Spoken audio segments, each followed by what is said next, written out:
Recession is inevitable. What do I mean by that? Well, you've probably started to come to an understanding or the theme of what is actually happening in the marketplace. 2022 has ended up being negative in the markets across the board. Bitcoin took a little bit of a tumble today to recover ever so slightly, just a standard drop retrace. Nasdaq gave us some unbelievable price action today, whipping and whacking price, throwing investors all over the place. Where's the Santa rally? I don't hear him knocking. What we're going to do in this video is just break down exactly why 2023 is going to be a little bit of a problem and why the US is going into a recession. And the day they declare that the US is in a recession, the market would have reacted to it already. Remember, the market projects the future now.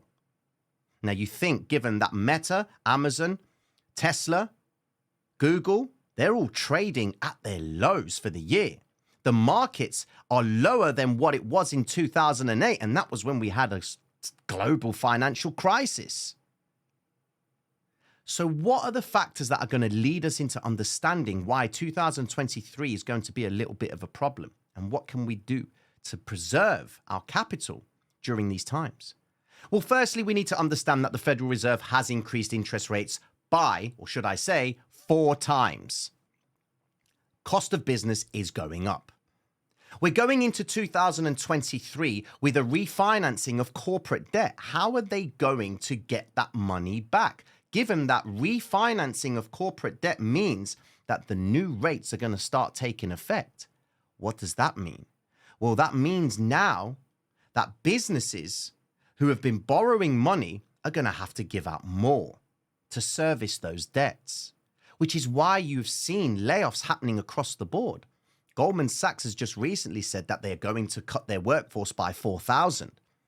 They want to make sure that their profit lines are going to look good or maybe not take so much of a beating when it comes to the first quarter earnings in 2023.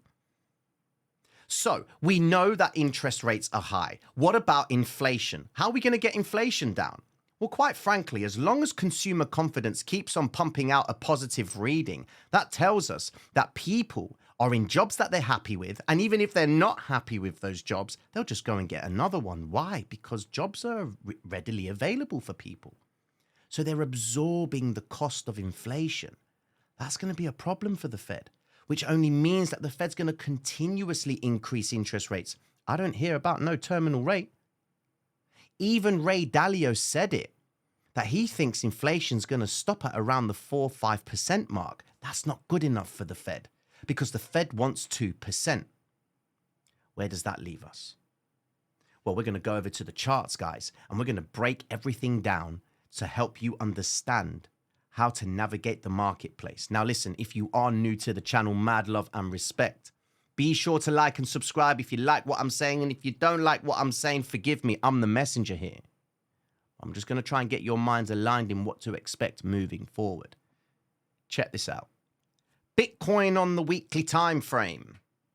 We see a nice little green vector candle hanging at the lows now, don't we? Now, the problem we got with Bitcoin is it's still going to be open, still going to be trading. So I advise you just be very careful during this time. It is one of those things where I'll just take a quick trade. Wait till the markets open again in January because we've got a volatile week coming, guys. JOLTS job openings, FOMC minutes, ADP, employment rate change, and the readings that we just recently had are suggesting that things are still going to look pretty bleak. Where does it leave you as a holder or as a trader for Bitcoin? Well, the vector candle principle does say that we would anticipate Bitcoin to come back down towards the 13,700 zone. Now, listen, if you haven't got these indicators, they are free of charge. All you need to do is go over to the Traders Reality website. Make your way over to the Start Here page and follow the steps that you see in front of you. Each of these steps are going to guide you through in how to actually get hold of the hybrid system, which is what I'm going to be talking about in a few moments. Join the Discord, get the indicators because you can download them free of charge, And if you want to learn more about projections and how to read and dive deeper into the hybrid system, check out the Patreon. Now, with that being said, rolling back into Bitcoin, how am I justifying 13,720? Check this chart out. These are the liquidations that we see in Bitcoin. And this is on the 7-day chart. The next zone of liquidity sits at 16,250. Now, I'm calling for Bitcoin to go down to 8,000.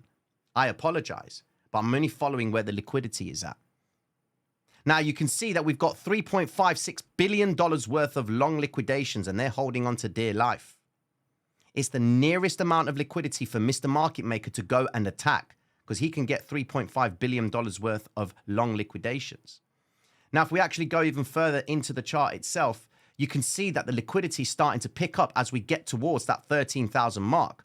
And there's $2.85 billion worth of long liquidations in that zone. If we change the chart and go to the monthly candle or the monthly chart itself, you'll have a clearer look on where the liquidity resides. And you can see right at the bottom, 13,600. We have $14,771 million worth of longs inside of that zone, which will justify why Bitcoin could end up at the 13,700 region.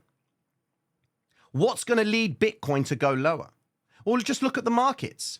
Look at the 10-year bonds getting ready to roll over. Look at the 10-year yields climbing back up. We said it yesterday, guys, that they are in that structure to climb.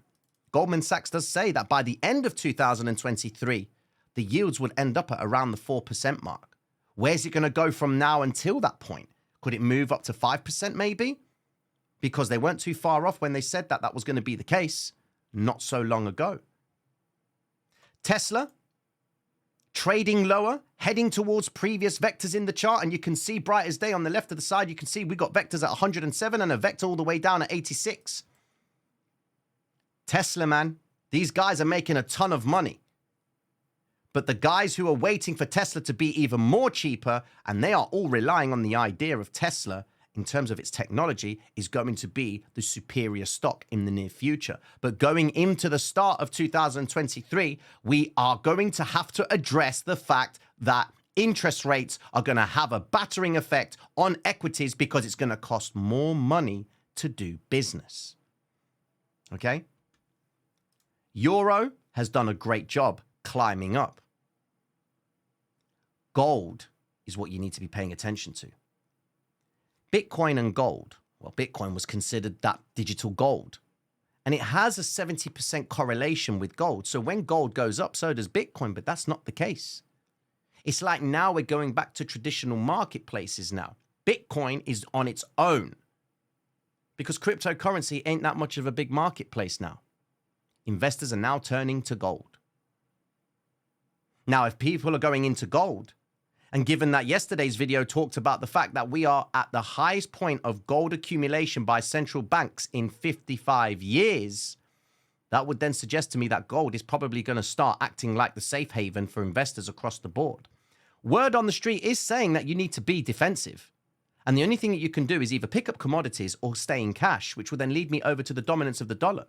Now, the dominance of the dollar, as you can see right now, guys, is currently set at the 50 EMA.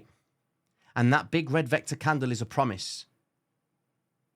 What if dollar does continue to go back up to that point?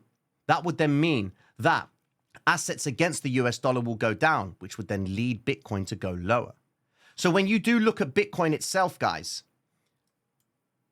why can't Bitcoin go lower? And the reason why I'm welcoming Bitcoin to go lower is because it's following the macros across the board. Bitcoin's not doing its own thing now. Maybe back when it went all the way up to 67,000, it was doing its own thing. But right now, Bitcoin is following the bigger picture. Watching this sort of video is probably going to get you to say, shut up, Tino. What are you talking about? We're getting ready to do the bull run at the start of the new year. Maybe. But in bearish markets, there are rallies which are there for short covering. And that's where people get induced into believing that you need to start buying when prices are rising up. Because you're probably saying to yourself, well, how bad can it get? Everything is down. Can it go down more? In my time in the marketplace, I've learned to never question the fact that can it go down lower? Why can't it go down lower? And it's always going to be the case. When you think it can't go up anymore, it always does. And when you think it can't go down any lower, it always does. 2023 is going to be challenging.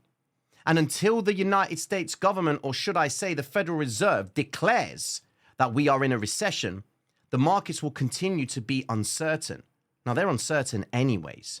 But if they're going to keep on banging on the door of 2% inflation, then we can only assume that the Federal Reserve is going to keep on increasing interest rates in order to achieve it.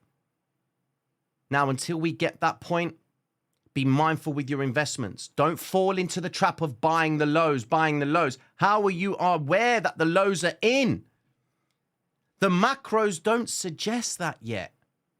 The macros are suggesting that things could actually get even worse.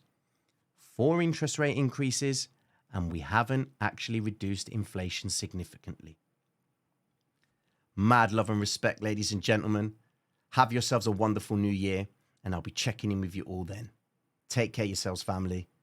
Peace.